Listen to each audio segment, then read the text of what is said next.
Hello, third graders. I'm here with the one and only Ivan. So last time we left Ivan and Ruby with a big box. So let's see what happens next. I'm going to be reading pages 238 to 250. So training.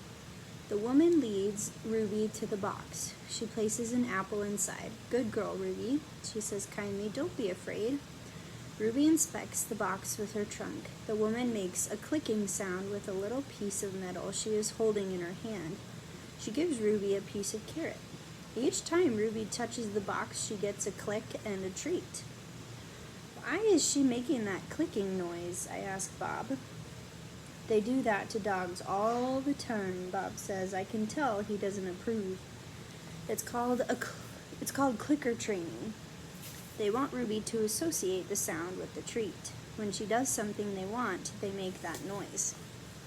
Great job, Ruby, the woman says. You're a quick study. After many clicks and carrots, she takes Ruby back to her cage. Why is that lady giving me carrots when I touch that box? Ruby asks me. I think she wants you to go inside, I explain. But there's nothing inside, says Ruby, except an apple. Inside that box, I say, is the way out. Ruby tilts her head. I don't get it. See the picture of the red giraffe on the box? I think that lady is from the zoo, Ruby. I think she's getting ready to take you there. I wait for Ruby to trumpet with joy, but instead she just stares at the box in silence. I'm not sure you understand. That box might be taking you to a place where there are other elephants, I say, a place with more room and humans who care about you. But even as I say these words, I remember with a shudder the last box I was in. I don't want a zoo, Ruby says. I want you and Bob and Julia. This is my home. No, Ruby, I say, this is your prison. Poking and prodding. The lady comes again. She brings an animal doctor with an awful smell and a dangerous-looking bag. He spends an hour with Ruby, poking and prodding. He looks at her eyes, her feet, her trunk. When he's done with Ruby, he enters my cage. I wish I could hide under knot tag like Bob. Inside, I do a nice, loud chest beat, and after a moment, the doctor retreats. We're going to need to put this one under, he says. I'm not quite sure what he means, but I strut around my cage, feeling victorious anyway. No painting. No one asks me to paint today. No one asks Ruby to perform. There are no shows, no visitors, unless you count the protesters. Max stays in his office all day. More boxes. I wake up from a long morning nap. Bob is on my belly, but he isn't asleep. He's watching The Ring, where 4 men are placing a large metal box. It's me-sized. What's that? I ask, still blurry from sleep. Bob nuzzles my chin. I believe that box is for you, my friend. I'm not sure what he means. Me? They brought in a bunch of boxes while you were sleeping. Looks to me like they're taking the whole lot of you, he says casually, licking a paw. Even Thelma. Taking? I repeat, taking us where? Well, some to the zoo, probably. Others to an animal shelter where humans will try to find them homes. Bob shakes himself. So I guess all good things must come to an end, eh? His voice is bright, but his eyes are far away and sad. I'm going to miss your stomach, big guy. Bob shouts his eyes. He makes an odd noise in his throat. But what about you? I ask. I can't tell if Bob's just pretending to sleep, but he doesn't answer.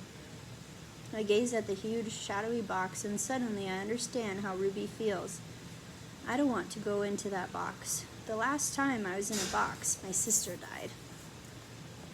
Goodbye. When George and Julia come that night, George doesn't get his mop or his broom. He gathers up his tools and belongings while Julia runs to my cage. This is my last night, Ivan, she says, and she presses her palm to my glass. Mac fired my dad. Tears slip down her cheeks. But the zoo lady said maybe they'll have an opening there in a while, cleaning cages and stuff. I walk to the glass that separates us. I put my hand where Julia's is, palm to palm, finger to finger. My hand is bigger, but they're not so very different. I'm going to miss you, Julia says, and Ruby and Bob. But this is a good thing, really it is. You deserve a different life. I stare into her dark eyes and wish I had words for her. Sniffling, she goes to Ruby's cage. "Have a good life, Ruby," she says. Ruby makes a little rumbling sound. She puts her trunk between the bars and touches Julia's shoulder. "Where is Bob anyway?" Julia asks. She looks around under tables in my cage by the trash can. "Dad," she calls, "have you seen Bob?" "Bob? Nope," George says. Julia's brow wrinkles. "What's going to happen to him, Dad? What if Max shuts down the whole ball?" "He says he's going to try to keep it open without the animals," George says. He stuffs his hands in his pockets. "I'm worried about Bob too, but he's a survivor." "You know what, Dad?" Julia gets a gleam in her eye. "Bob could live with us. Mom loves dogs, and he could keep her company, and, Jules, I'm not even sure I have a job yet. I may not even be able to feed you, let alone some mutt." "My dog walking money. Sorry, Jules." Julia nods. "I understand." She starts to leave, then runs back to my cage. "I almost forgot. This is for you, Ivan." She slips a piece of paper into my cage. It's a drawing of me and Ruby. We're eating yogurt raisins. Ruby is playing with another baby elephant, and I'm holding hands with a lovely gorilla. She has red lips and a flower in her hair. I look, as I always do in Julia's pictures, like an elegant fellow, but something is different about this drawing. In this picture, I am smiling.